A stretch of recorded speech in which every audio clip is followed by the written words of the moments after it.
Hi, everybody, and welcome to the Sam and Cole podcast. We are live on Google Plus. By the way, we're not on Periscope this year. Almost this year. The rest of this year, we will not be on Periscope. Right. We are live after the Jaguars loss in New Orleans to the Saints. And once again, thanks to Champion Cycling. Hopefully you took advantage of their Christmas specials and talked to Phil in Mandarin or Jim in Arlington or Brian out there at the beach. All your cycling needs, from beach cruisers all the way to high-end stuff and repairs as well. Champion Cycling continues to support the Sam and Cole podcast.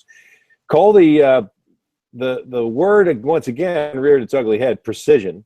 And Gus Bradley said, and I don't know if you had a chance to watch the post-game comments, but he said, look, we talk about precision, but we experienced it today, and it was in the other locker room. And Drew Brees with a torn plantar fascia that everybody kept saying, I thought it was funny, he kept saying, boy, he's in a lot of pain. You know what? He couldn't even feel that foot. All right, so stop saying he's in a lot of pain, because he's not. I mean, he will be, but in the game, he couldn't feel that foot, so it's no big deal. But, when your pass rush isn't working, it exposes the problems you have in the back end of your defense. That's where the Jaguars found themselves in a 24-0 hole. Slow start, once again, on offense.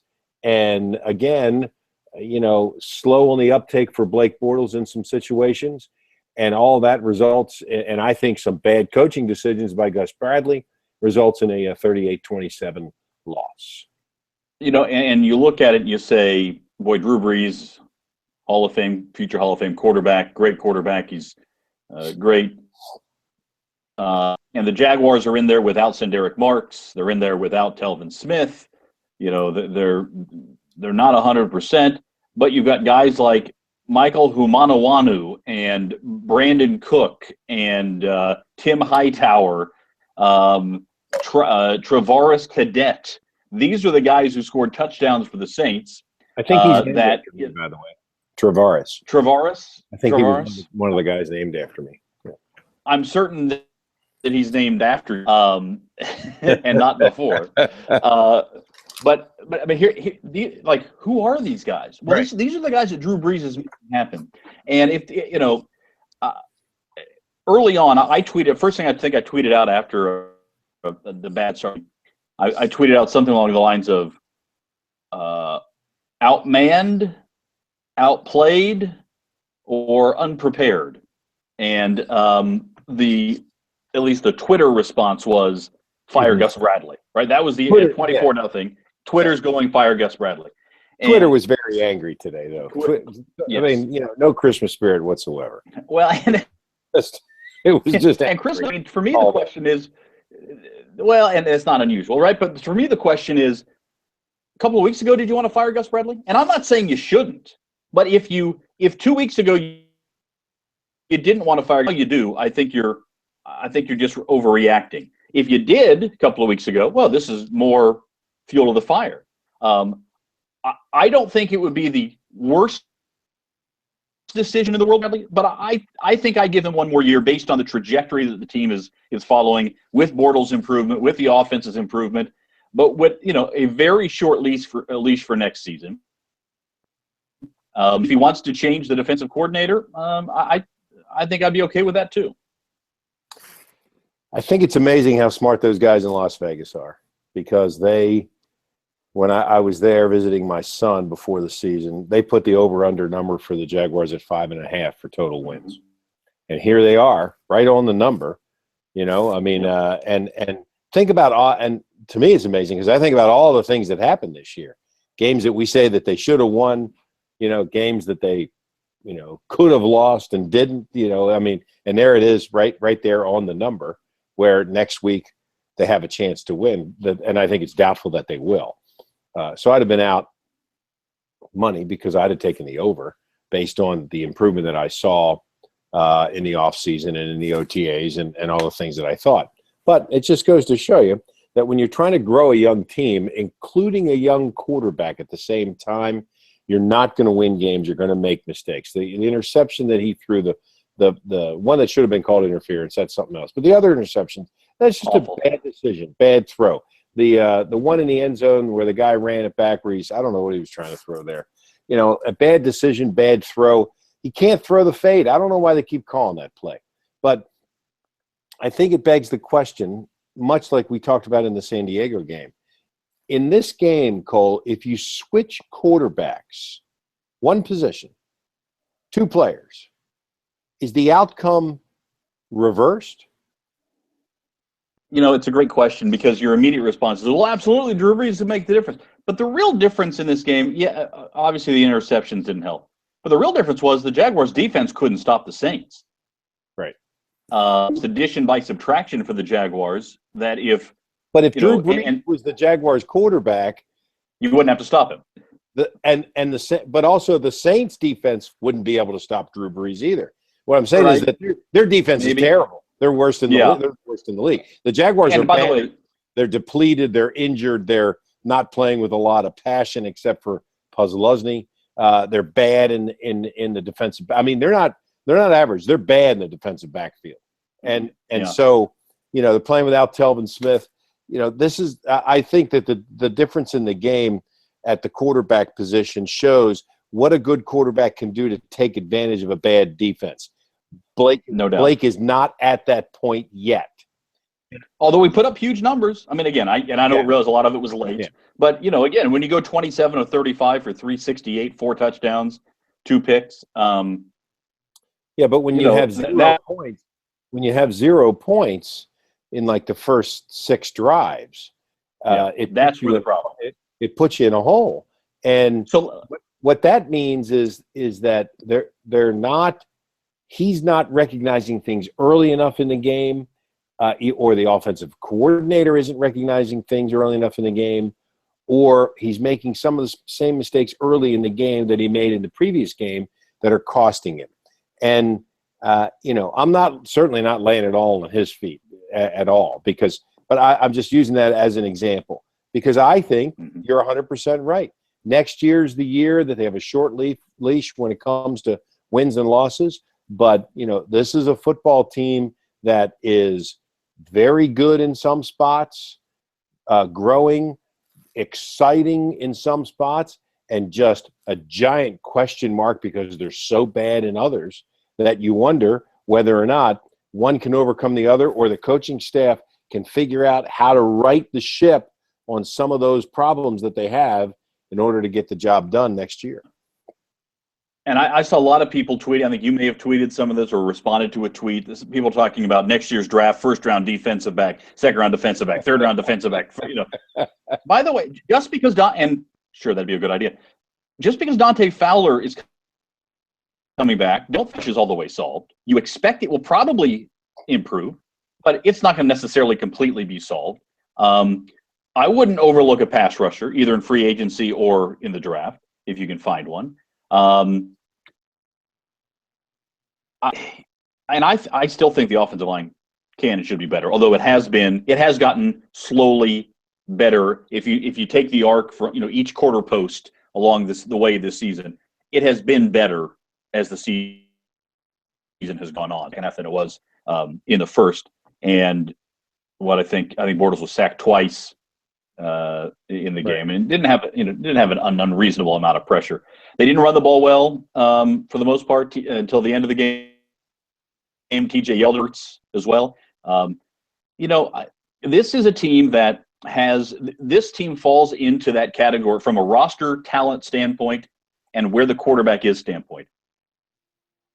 They fall into that era of 5 to 8 wins. If everything falls well for them in the course of a season, and if Bortles plays this way as in the second half of the season, in the first half, they're as high as 8 wins.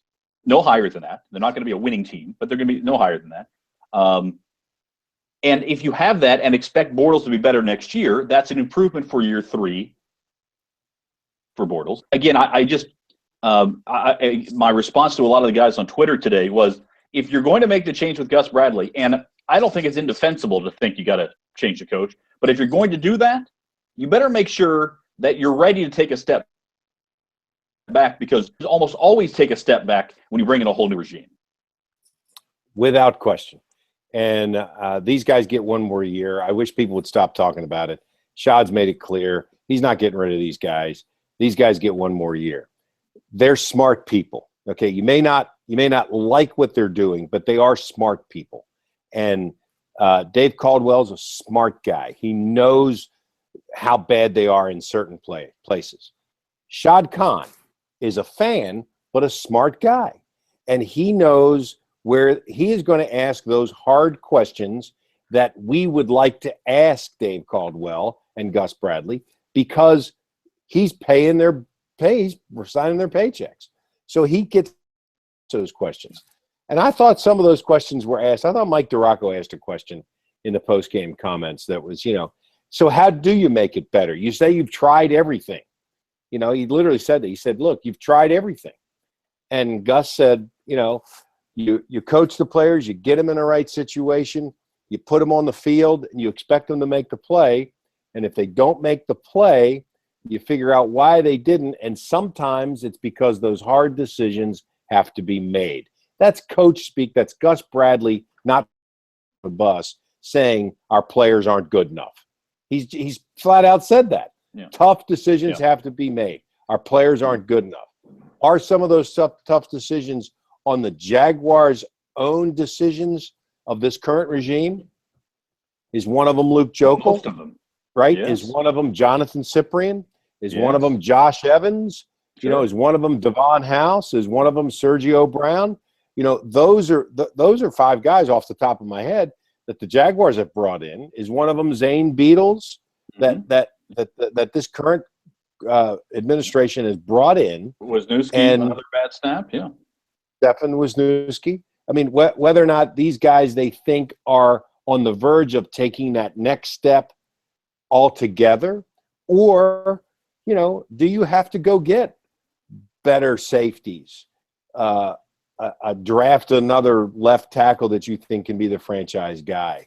Do you have to try to sign Alex Mack? Is Zane Beadles going to be replaced by A.J. Cann when Brandon Linder comes back into the lineup? These are all the questions that these guys get paid literally millions of dollars to answer. And if they're right, they get the extra millions of dollars by keeping their job. If they're wrong, they get fired. And that's, and next year is the year that we can sit down and say, look, it's not working, they got to go. Or, hey, they're taking that next step and they're going to win 8 games and it may happen. All right, so we did this last year about this time, and we looked forward to 2015 and said, what's the over-under? How many games does Gus Bradley have to win to keep his job? And we used that 5.5 number that Vegas wound up agreeing with us on. Right. And here they are, right on the precipice. And some people who want Gus out will say, well, see, Pepper, you're saying 5.5, and they're at 5 now, so if they don't win next week, you fire Gus. And, not necessarily going to go along with it. But what do they need to do next year in order to get a 2017? Is it 8 wins? If Bortles is healthy all year, yes. If they're playing with their starting quarterback, that's the answer. I think it might be 8.5. Well, but put it this way: as bad as the AFC South is, they should win 8 games.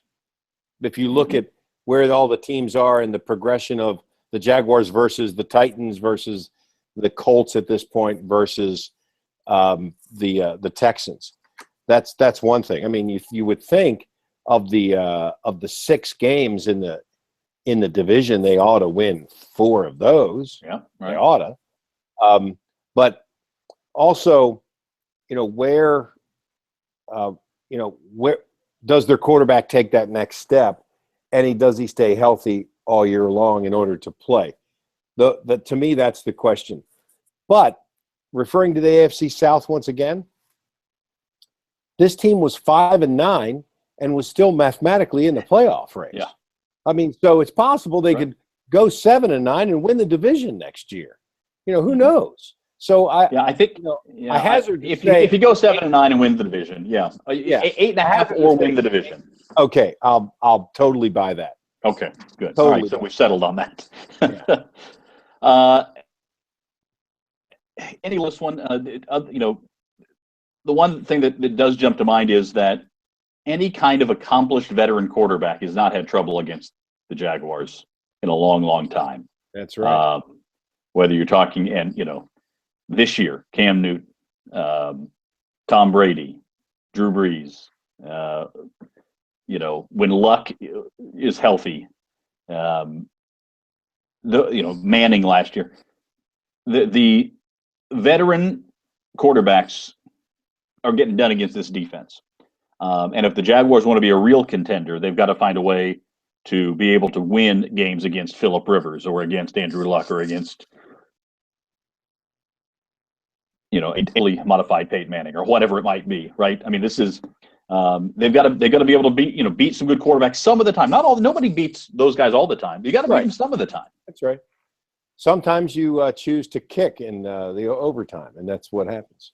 But there's one answer to that. Look how the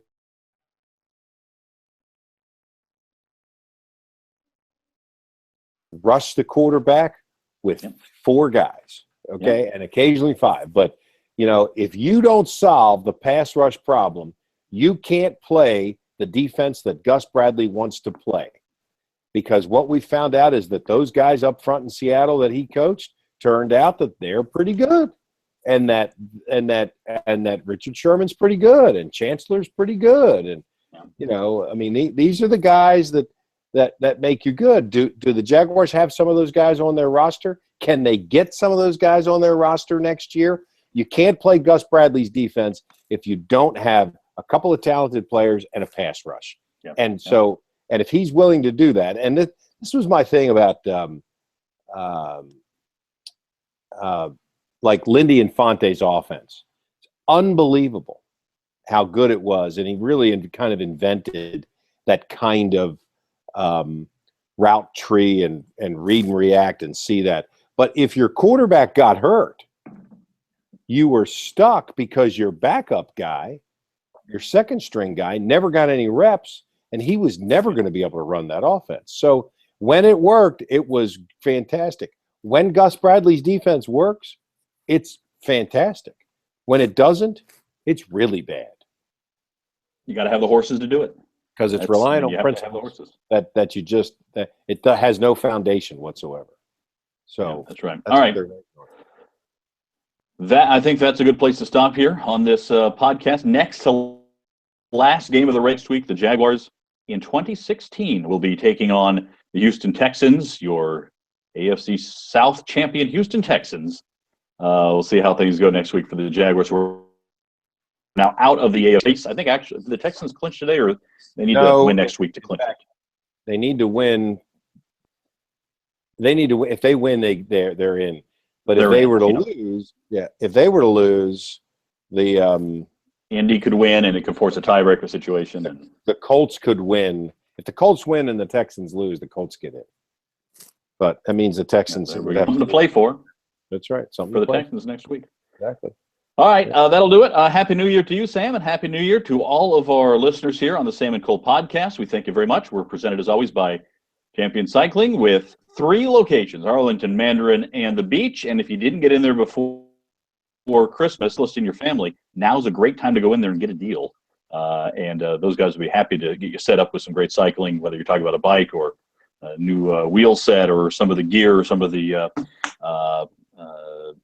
repair work, what have you. There's a great time to do it now as we steamroll toward New Year's 16. Thanks so much for watching and listening. And you can follow Sam on Twitter at Sam Kavaris. Follow me on Twitter at Cole Pepper. And we'll talk to you next time right here on the Sam and Cole podcast.